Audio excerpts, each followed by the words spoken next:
우리에게 주시는 말씀은 레위기 22장 17절에서 25절입니다. 찾으셨으면 다 함께 읽겠습니다.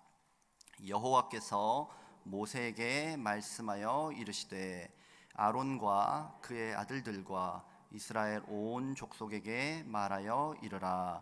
이스라엘 자손이나 그 중에 거류하는 자가 서원 제물이나 자원 제물로 번제와 더불어 여호와께 예물로 드리려거든 기쁘게 받으심이 되도록 소나 양이나 염소에 흠 없는 수컷으로 드릴지니 흠 있는 것은 무엇이나 너희가 드리지 말 것은 그것이 기쁘게 받으심이 되지 못할 것임이니라. 만일 누구든지 서원한 것을 갚으려 하든지 자의로 예물을 드리려 하여 소나 양으로 화목제물을 여호와께 드리는 자는 기쁘게 받으심이 되도록 아무 흠이 없는 온전한 것으로 할지니 너희는 눈먼 것이나 상한 것이나 지체에 배임을 당한 것이나 종기 있는 것이나 습진 있는 것이나 비루 먹은 것을 여호와께 드리지 말며 이런 것들은 제단 위에 화제물로 여호와께 드리지 말라. 소나 양의 지체가 더하거나 덜하거나 한 것은 너희가 자원제물로는 쓰려니와 서원제물로 드리면 기쁘게 받으심이 되지 못하리라.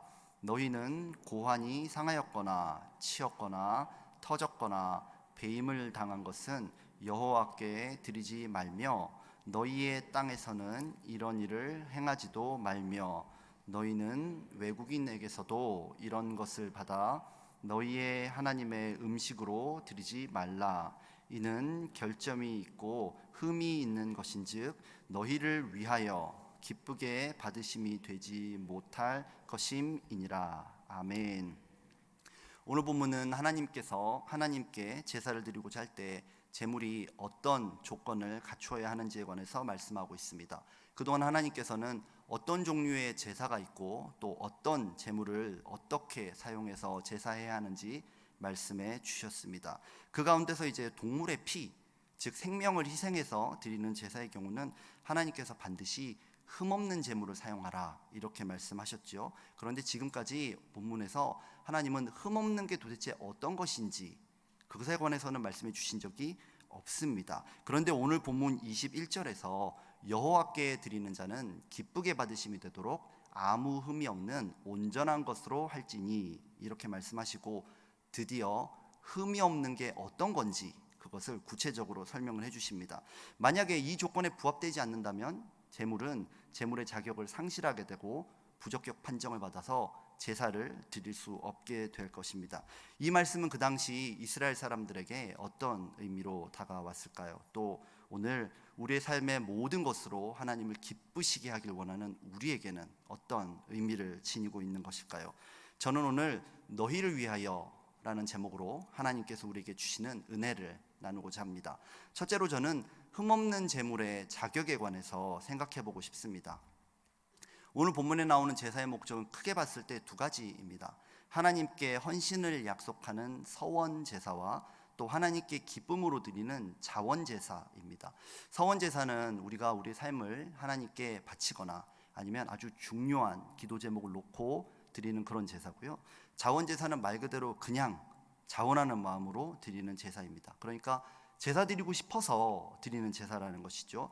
만약 오늘 이 자리에 오신 여러분들 또 온라인으로 예배 드리시는 분들 가운데 마음에 간절한 소원이 있거나 여러분들의 삶을 하나님께 산제물로 드리기 원하시는 분들이 계시다면 이것은 이제 서원 제사에 해당할 것이고요.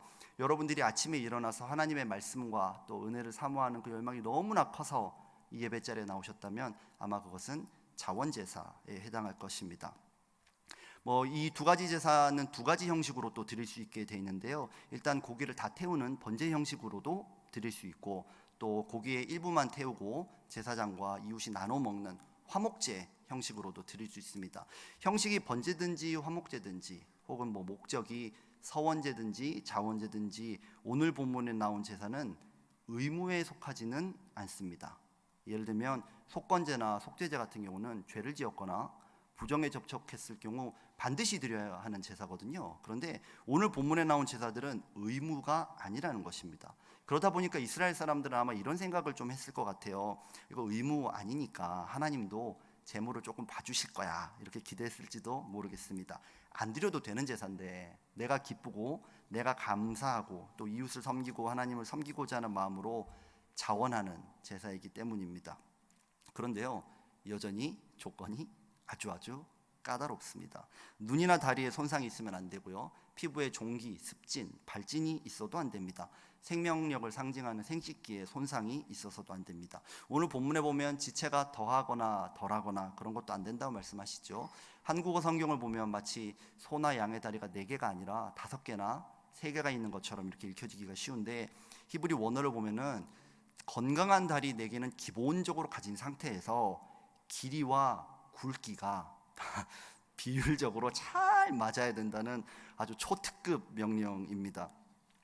다리가 만약에 이런 엄격한 조건에 부합되지 않는다면 정말 자원하고 감사해서 드릴 때는 사용할 수 있는데, 중요한 기도 제목을 놓고 하나님께 헌신하려고 한다면 그때는 사용하지 말라고 하십니다.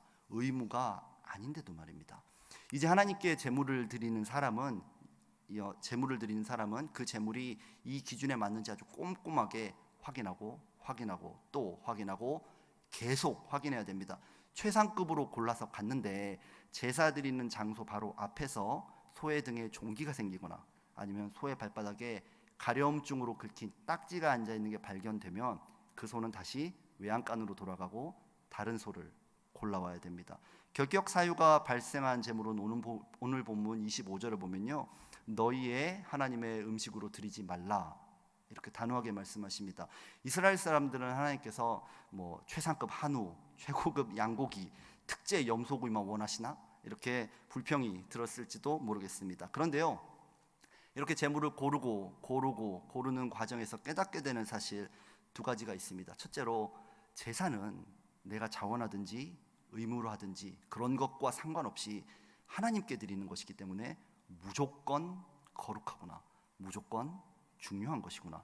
둘째로, 제사는 내가 자원하고 감사한 마음으로 드리는 것이라 할지라도 하나님께서 허락하시고 기회를 주지 않으시면 드릴 수 없는 것이구나, 이것을 알게 됩니다. 제가 섬기는 한어 유년부의 교사들, 선생님들은 모두 다 자원봉사자입니다. 그리고 우리가 섬기는 대상은 어린이들이에요. 그런데 예배 준비가 정말 보통 일이 아닙니다. 내 물질, 내 시간, 내 능력 들여서 하는 건데도 하나님께 드리는 예배이기 때문에 한치도 양보가 없습니다. 한 주일 또 예배를 드리기 위해서 우리 교사들은 일주일 내내 아이들의 이름을 놓고 기도해야 합니다. 수요일과 목요일이 되면요, PCR 검사를 반드시 받아야 되고요, 점점 힘들어지고 있죠. 금요 예배를 마친 후에는 주일 준비 기도회를 해야 됩니다. 주일 오전에는 주일 예배를 위한 기도회를 또 해야 됩니다. 주일 예배를 마치고 나면요, 예배가 어땠는지 예배 피드백 회의를 하고요, 그리고 나서 한 주간 동안 하나님의 말씀이 우리 다음 세대의 삶을 이끌어 주기를 간절히 기도합니다. 이렇게 까다롭게 준비하고 헌신하지 않는다고 해서, 그렇게 교사 안 한다고 해서 지옥에 간다거나 저주받지 않습니다.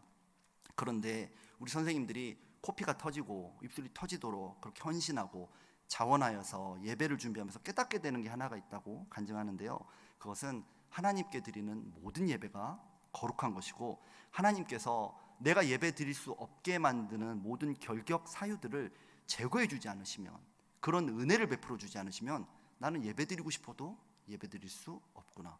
오늘 새벽 예배에 오신 여러분들은 하나님께서 여러분들을 받으시는 줄로 믿습니다. 저는 한어 유년부뿐 아니라 우리 교회에서 예배드리는 모든 분들의 예배가 이렇게 헌신적이고 또 하나님께서 반드시 은혜를 부어주시는 산제물이라고 믿습니다. 여러분, 팬데믹이라고 해서 여러분들이 하나님께 드리는 예배의 기준을 낮추지 마시기 바랍니다. 팬데믹이라고 해서 몸이 조금 불편하다고 해서 여러분들의 건강이 좋지 않고 여러분들의 물질적인 상황이 좋지 않고 여러분들의 마음이 힘들고 스트레스를 받는다고 해서 하나님께 드리는 제물의 기준을 낮추지 마시기 바랍니다. 만약에 여러분들이 이 팬데믹 중에도 건강과 경제적인 어려움 속에서도 자녀의 방황과 마음의 힘듦 속에서도 여전히 예배드리고 있다면 그것이야말로 하나님께서 여러분들과 함께하고 있다는 가장 분명한 증거이고요, 하나님의 응답이 여러분들의 삶에 속히 임할 줄로 믿습니다. 아멘. 둘째로 저는 하나님께서 왜 이렇게 흠없는 제물을 달라고 하시는지 그 목적을 한번 살펴보고 싶습니다. 하나님께서 흠없는 제물을 요구하시는 이유는 무엇일까요? 오늘 본문 19절을 보면 기쁘게 받으심이 되도록 소나 양이나 염소의 흠없는 수컷으로 드릴지니 라고 말씀하고 있습니다. 이 말씀만 봐서는 하나님이 도대체 뭘 받으시는 건지 분명하지가 않습니다. 문법적으로 봤을 때도 좀 불분명해 보이죠, 한국어 번역본이. 그런데 이제 히브리어 원어를 보게 되면은 좀 더 하나님께서 원하시는 것이 무엇인지를 구체적으로 알 수가 있습니다. 히브리 원어가 주는 느낌을 제가 반영을 해서 살짝 번역을 해드리면요, 너희를 받으심이 되도록입니다. 하나님은 제물을 받으시지만 제물보다 먼저 그 제물을 드리는 사람을 받으시는 것이 분명합니다. 창세기 4장 4절부터 5절에 있는 말씀을 함께 읽어보겠습니다. 여호와께서 아벨과 그의 제물은 받으셨으나 가인과 그의 제물은 받지 아니하신지라. 아멘. 구약 제사의 일반적인 원칙에 따르면요, 흠없는 제물의 흠없음은 그 제물을 가져온 제사 드리는 사람의 것이 됩니다. 반대로 그 사람의 허물은 제물의 것이 됩니다. 그리고 그 제물은 그 죄의 대가를 지고 죽음을 당하게 되지요. 그래서 만약에 제물이 온전하지 않다면 그 사람이 온전하지 못한 것으로 간주됩니다. 흠없는 제물의 목적은, 하나님이 이렇게 까다롭게 제물을 선별하시는 이유는 바로 우리를 위해서입니다. 오늘 본문 20절에 보면요, 흠 있는 것은 무엇이나 너희가 드리지 말 것은 그것이 기쁘게 받으심이 되지 못할 것임이니라 라고 말씀합니다. 한국어 성경에는 생략된 내용이 여기 있습니다. 이 구절 제일 끝에 너희를 위하여 라는 내용이 히브리 원문에는 기록되어 있습니다. 또 화목제에 관해서 다룬 25절 본문도 한번 읽어보면요, 이 점이 아주 명확하게 번역된 것을 우리가 확인할 수 있죠. 한번 큰 소리로 읽어보겠습니다. 이는 결점이 있고 흠이 있는 것인즉 너희를 위하여 기쁘게 받으심이 되지 못할 것임이니라. 아멘. 제사를 드리는 사람이 힘들게 고생해서 헌신해서 제물을 준비한 만큼 그 사람은 하나님을 기쁘시게 할 것이고요, 그 모든 혜택은 자기가 누리게 될 것입니다. 오늘 예배 나오신 여러분들도 새벽에 나오시느라 참 고생 많이 하셨죠. 여러분들의 예배를 준비하는 모든 것들이 하나님께 드리는 예배에 아주 중요한 기능을 하고 있음을 깨닫게 되시기 바랍니다. 오늘 본문에 보면 총 12가지의 결격 사유가 나옵니다. 이 12가지의 이 담을 다 넘어야만 이제 드디어 제물로 선택이 될 수 있는데요, 이 12가지 결격 사유는 바로 앞장인 레위기 21장에 나온 제사장의 결격 사유와 거의 동일합니다. 제물의 결격 사유부터 보면요, 눈으로부터 시작해서 지체장애, 지체 손상, 피부를 거쳐서 고환 손상까지 총 12가지입니다. 그런데 제사장으로서의 결격 사유도 시각장애로부터 시작해서요, 신체장애, 지체 손상, 피부를 거쳐서 생식기 손상까지 총 12가지입니다. 우리가 알게 되는 것은 이것입니다. 하나님께서 요구하시는 것은 그 제물은 제사장급으로 흠이 없어야 하나님께서 받으실 수 있다는 것입니다. 단순히 12가지로 만족되는 것이 아니라 제사장급으로 정결해야 하나님께서 그 제물을 받으시겠다는 겁니다. 그런데 저는 한 가지 질문을 오늘 본문을 향해서 던져봅니다. 이 12가지만 잘 넘어설 수 있다면 정말로 완벽한 것입니까? 더 완벽해질 수는 없을까요? 흠없는 동물 수준 말고 우리가 하나님의 거룩을 체험할 수 있는, 하나님의 거룩에 이를 수 있는 그런 방법은 없는지, 그런 더 나은 제물은 없는지, 그것을 묻고 있는 것입니다. 하나님은 마침내 하나님의 거룩을 우리에게 주시기 위해서 그분의 아들이자 하나님이신 예수님을 이 땅에 보내주셨습니다. 하나님의 완전한 거룩을 우리에게 주기 위해서는요, 소나 양이나 염소가 아니라, 또 그렇다고 12가지 사유를 간신히 넘어선 흠없는 제물이 아니라 그보다 더 나은 제물, 완벽한 제물이 필요했습니다. 그 제물은 이 땅에 존재하지 않았고요, 사람의 손으로 만들어낼 수 없었습니다. 그래서 하나님께서 직접 그 제물을 준비하셨습니다. 그것은 바로 사랑하는 그분의 아들이었습니다. 예수님의 희생을 통해서 우리는 하나님의 거룩에 이르게 되었지요. 그런데 우리의 죄와 허물을 지은 예수님은 죄인 중에 죄인 되어서 사람들의 조롱과 멸시를 받아야 했고, 마침내 십자가에서 잔인하게 도살되고 말았습니다. 이사야서 53장 5절 말씀을 함께 읽어보겠습니다. 그가 찔림은 우리의 허물 때문이요 그가 상함은 우리의 죄악 때문이라. 그가 징계를 받음으로 우리는 평화를 누리고 그가 채찍에 맞음으로 우리는 나음을 받았도다. 아멘. 저는 이제 말씀을 맺고자 합니다. 예수님은 우리를 위한 가장 완벽한 제물이 되려고 이 땅에 오셨습니다. 그러므로 우리는 하나님의 기준에 맞추어서 유일한 제물, 바로 그 예수님을 붙들어야 합니다. 이스라엘 사람들이 제물을 꼼꼼히 살폈던 것처럼 여러분들도 오늘 하루 예수님을 꼼꼼히 살피시기 바랍니다. 예수님을 여러분들의 마음으로 깊이 생각하시기 바랍니다.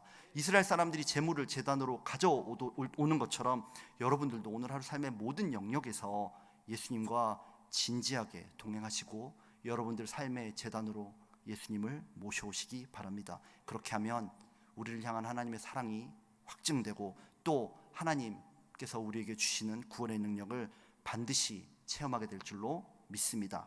오늘도 여러분의 가정, 직장, 사업, 학교 이 모든 간절한 기도 제목을 향해서 하나님께서 보내주신 완전한 제물 예수님을 선포함으로 놀라운 승리를 체험하시기를 기도합니다.